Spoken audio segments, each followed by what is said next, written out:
Segun was born into a devout Christian home. His father, a respected elder in the community, was known for his unwavering faith. His mother was a fervent prayer warrior. From a young age, Segun exhibited a peculiar gift. He often dreamt about events before they happened. At first, his parents dismissed it as coincidence, but as time went on, his dreams became undeniable revelations. They marveled at his ability to predict minor incidents, like visitors arriving unexpectedly or rain falling on an otherwise sunny day. Yet, despite these gifts, Segun's parents emphasized humility and prayer, ensuring he never grew prideful about his unique talent. As Segun grew older, he began to wonder about the purpose of his gift. Was he destined for something great? His parents believed God had a plan, but they never pressured him. Segun excelled in school, and his future seemed bright. However, he struggled to understand why his dreams often showed events that he could not change or influence. His uncertainty lingered as he transitioned into adulthood, setting the stage for his eventual internal conflict. University life introduced Segun to a world far removed from his sheltered upbringing. The campus was a bustling hub of diverse personalities and ideologies. Segun initially clung to his faith, joining a Christian fellowship group and leading prayer sessions. However, the pressures of academic life and the allure of freedom began to take their toll. He found himself skipping prayers, prioritizing social events over fellowship meetings, and slowly drifting from the disciplined life he once knew. Despite his struggles, Segun graduated with honors in business administration.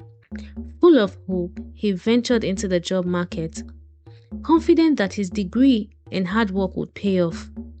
But reality hit hard. Months turned into years of relentless job applications, rejection letters, and missed opportunities.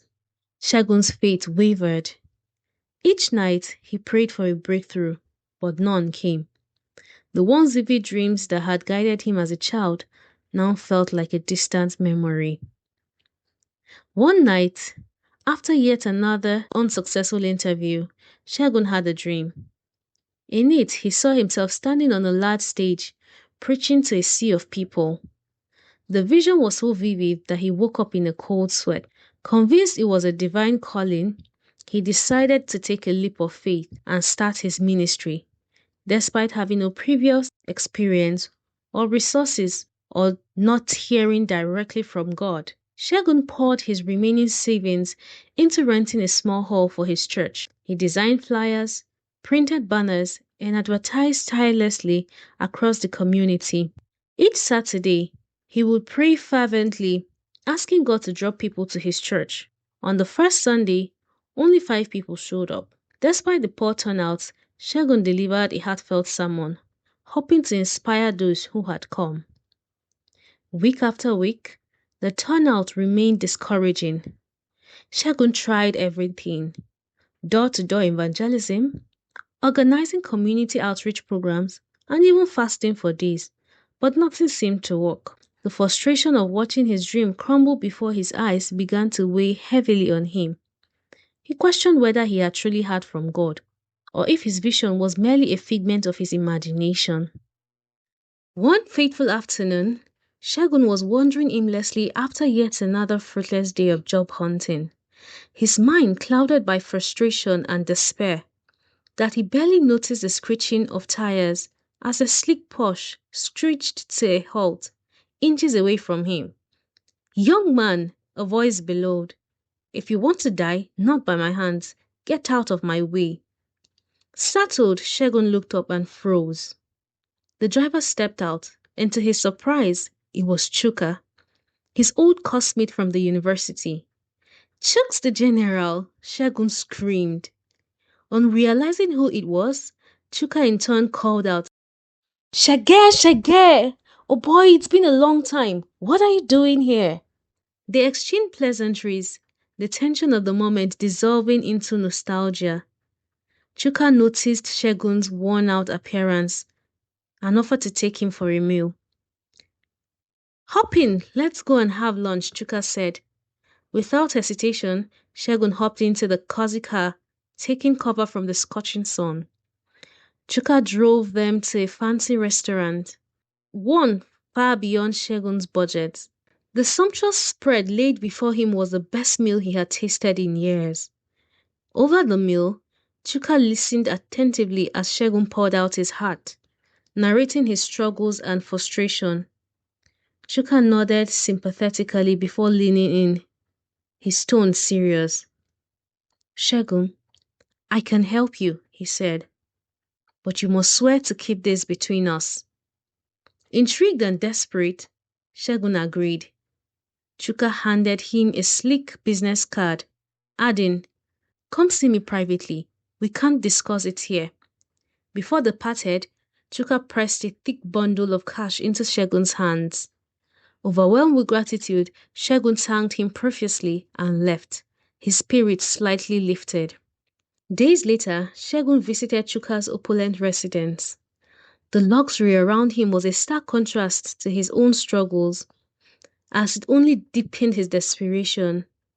Unlike Segun, Chuka seemed to have everything figured out. His flashy car, expensive clothes, and confident demeanor were a stark contrast to Segun's humble existence. As they reminisced about their university days, Segun opened up about his frustrations and the dwindling prospects of his ministry.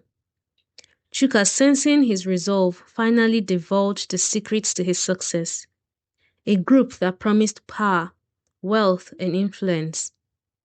The only catch, Segun had to take an oath of secrecy and follow their guidance without questions.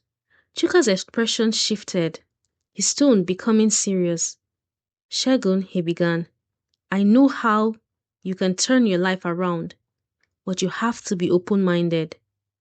Segun leaned in, desperate for any advice that could change his fortunes. "There is a group I am part of," Chuka continued. "They have helped me achieve everything I have today. They will give you power, real power, to grow your ministry and make an impact. You will never struggle again." Segun was taken aback. "What kind of group is this?" he asked cautiously. Chuka's reply was cryptic. "All I will say is that it works. If you're interested, I can introduce you." That night, Segun hesitated, battling his conscience. He knew it was wrong, but his desperation clouded his judgment. The thought of finally achieving success was too tempting to resist. For weeks, he wrestled with the idea, hoping for an alternative. But as his circumstances worsened, the allure of an easier path became impossible to resist. With a heavy heart, Segun returned to Chuka, ready to take the plunge, unaware of the darkness that awaited him. A week later, Segun found himself standing outside a secluded building on the outskirts of town. In the night, Chuka had arranged the meeting, assuring Segun that he would soon understand the power he was about to receive. Inside, the atmosphere was chilling.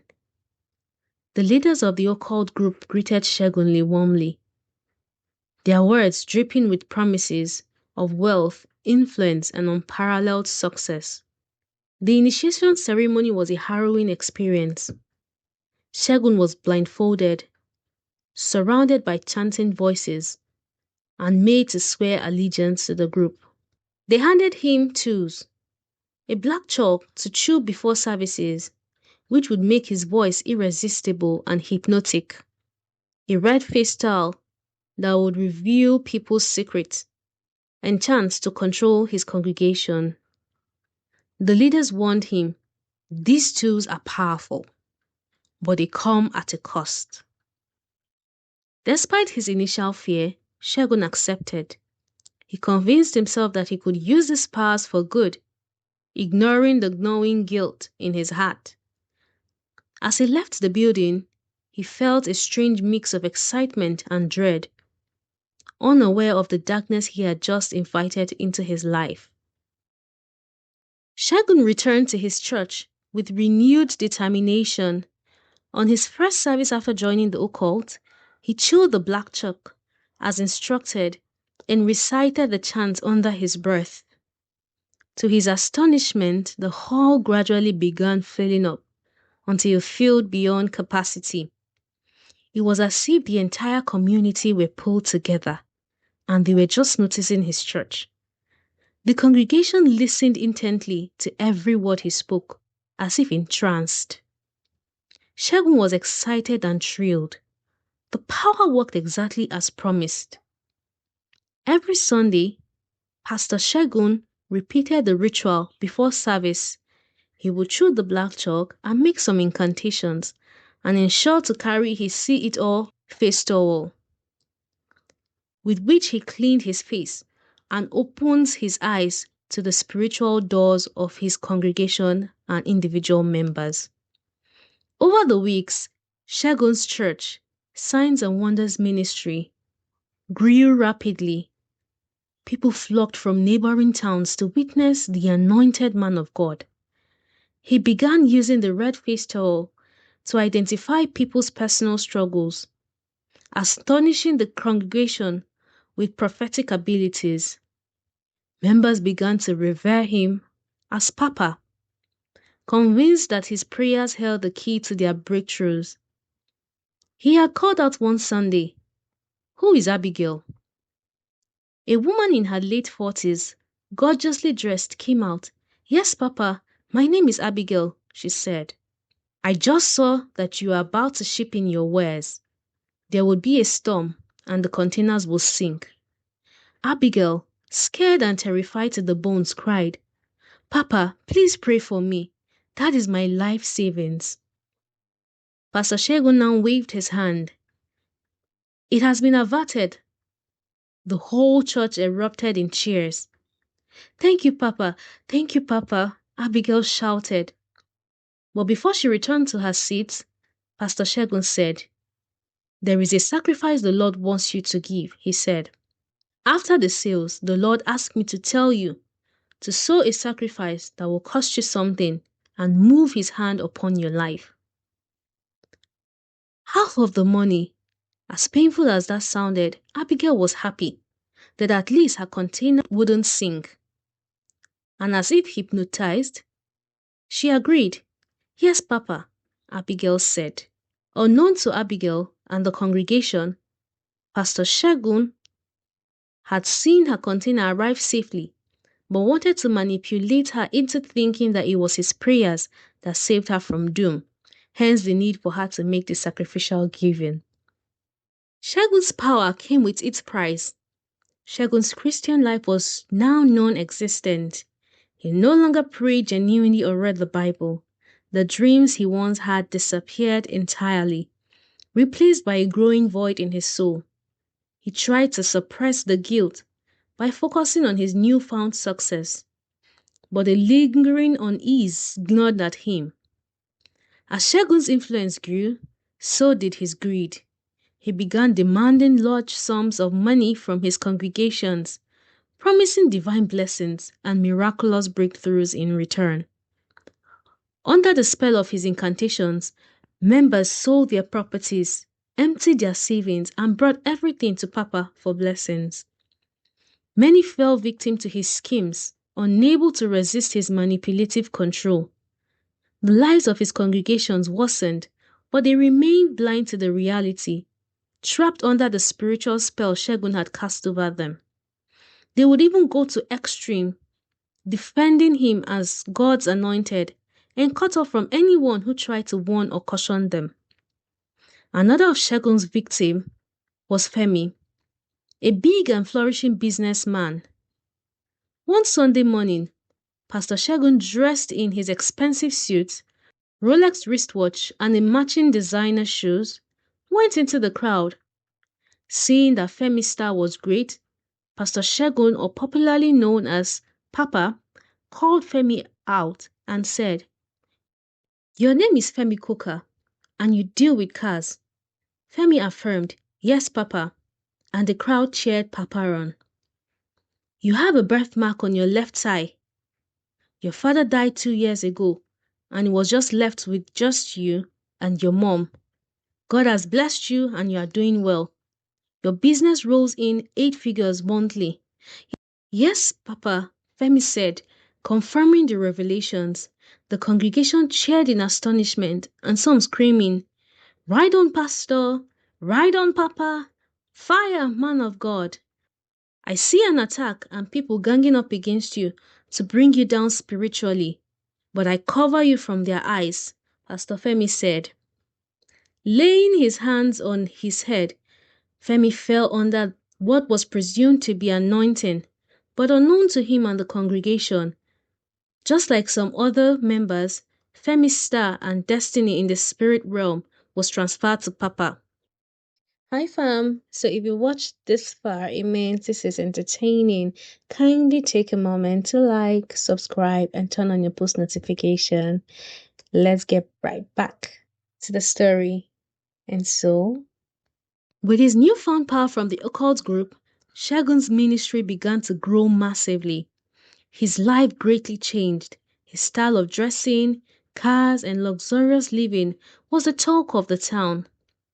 Many of his members assumed it was the blessing of God. Sarah, a member of the ushering team, while cleaning one day, whispered to another sister, "Papa is so blessed. I wish to someday marry a man like him." His sermons became captivating, and his miracles drew crowds from neighboring towns. The church began to flourish, and Segun was now referred to as Papa by his adoring congregation. But beneath the surface, Segun's practices took a sinister turn. Among his congregation, Segun had interest in the young, beautiful ladies in the church, especially the choir and ushering departments, who seemed to have bright destinies. Under the guise of spiritual impartations, he began inviting them to private prayer sessions. "God has shown me that you need a special blessing," he would tell them, his voice calm and reassuring. Many of the ladies, awed by his perceived spiritual authority, followed without questions. In these private sessions, Segun manipulated their faith and trust.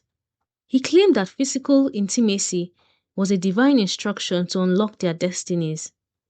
"This is a sacred covenant," he would say, quoting scripture out of context just to the young women, blinded by his charisma and the spell of his voice, often complied, believing they were engaging in a holy act. Over time, rumors began to circulate among the congregation.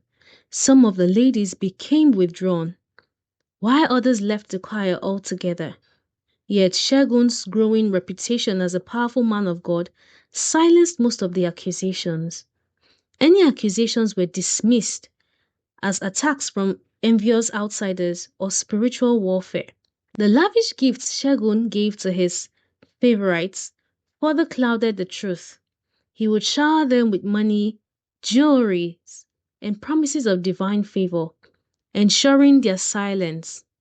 To the congregation, these displays of generosity reinforced their belief in his anointing. However, for the women involved, the experiences left scars that they struggled to articulate. Despite the darkness, Segun felt no remorse. He convinced himself that his actions were justified, a necessary means to maintain his position and authority. But as the weeks turned into months, cracks began to appear in his carefully constructed facade. One person in particular would prove to be his undoing. A young woman named Olivia, whose unwavering faith and discernment would change everything Segun had built. All was going well for the signs and wonders preacher until one day, Olivia, a young, beautiful, spiritually alert and prayerful core member, joined the church. She was just redeployed to the community school in the area and had heard of Papa's miraculous powers. Curious, she decided to attend one of his services. Olivia was a stunning and confident woman, and Segun immediately took notice. Unlike others, Olivia was unimpressed by his theatrics. Her strong spiritual foundation allowed her to see through his facade. Segun became obsessed with Olivia, determined to have her at all costs. But no matter how hard he tried, his powers had no effect on her.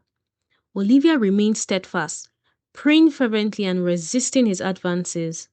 Her presence unsettled Segun, and he began to see her as a threat to his empire. Desperate to eliminate Olivia since he could not get her, Segun returned to the occult leaders for help. His mind a tumultuous sea of desperation and guilt. The once innocent boy who dreamt of serving God now found himself at the mercy of dark forces. Every step he took toward the secluded building felt heavier, as if his soul was resisting what his mind had resolved to do.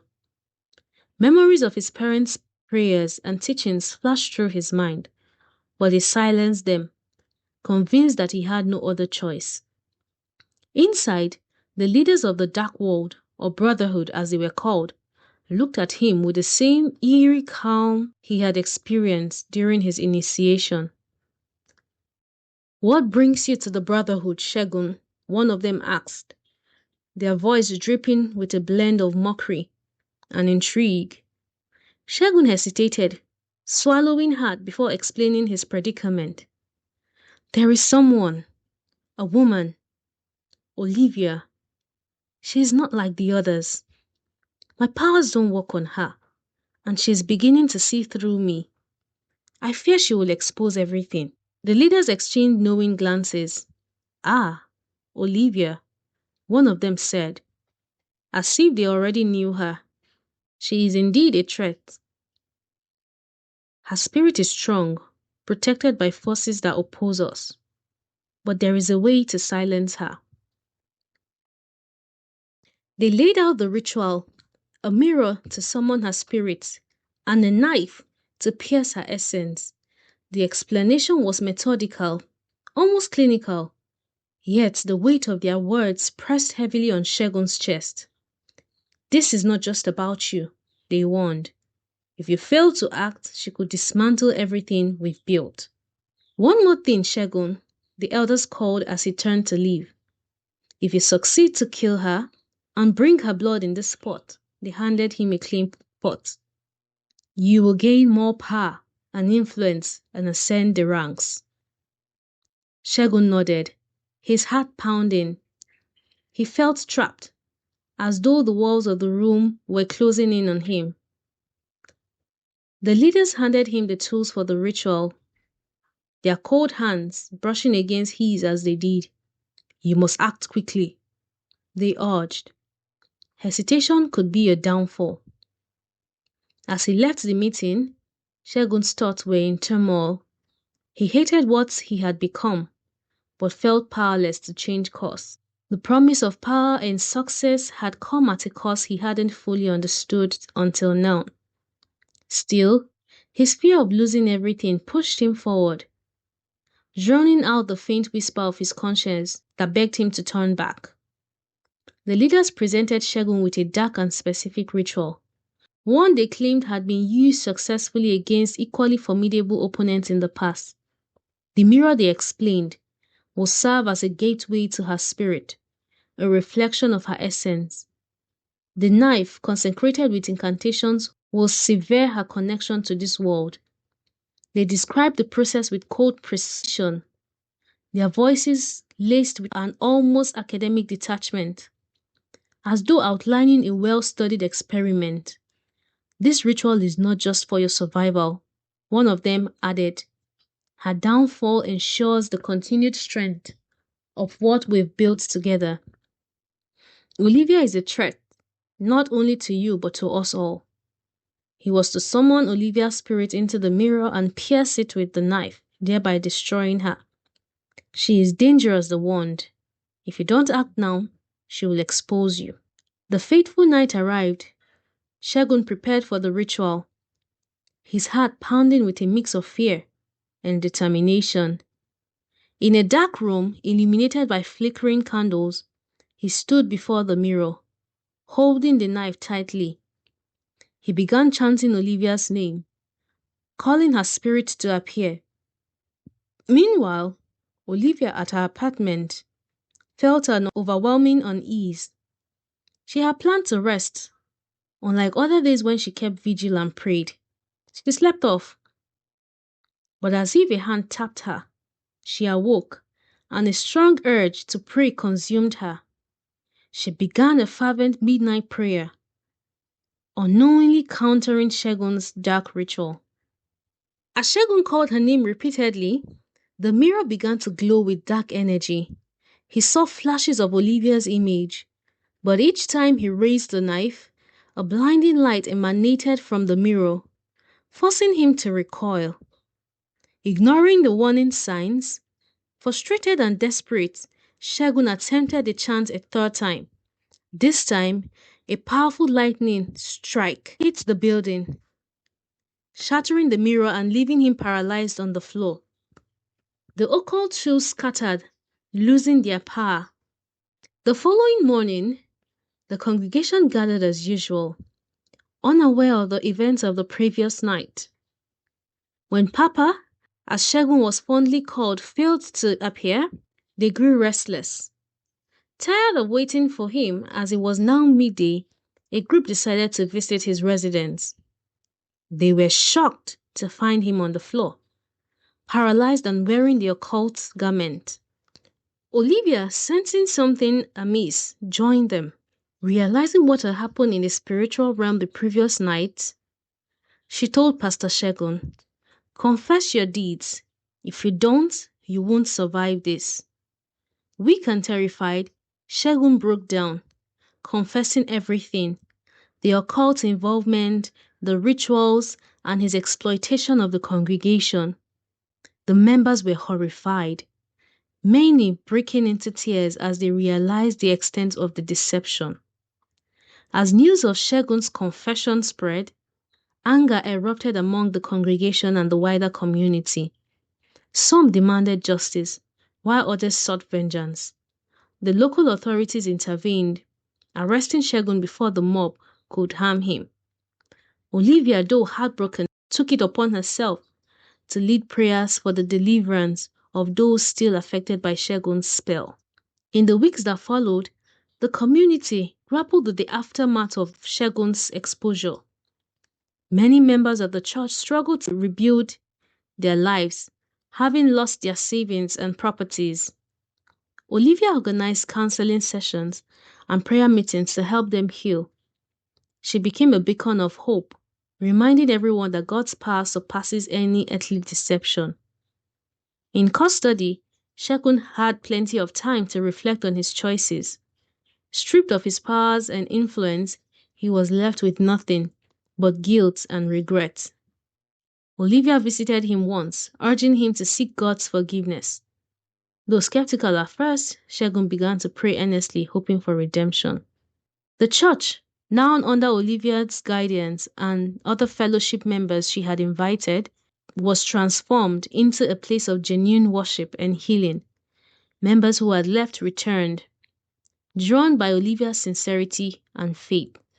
The community slowly began to recover, united by their shared experience and renewed faith in God.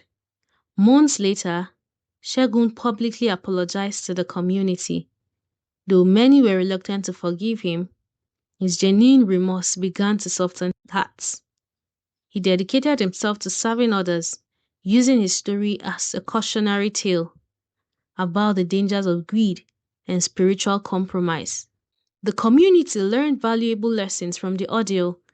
They became more discerning, prioritizing personal study of the Bible and prayer over blindly following charismatic leaders.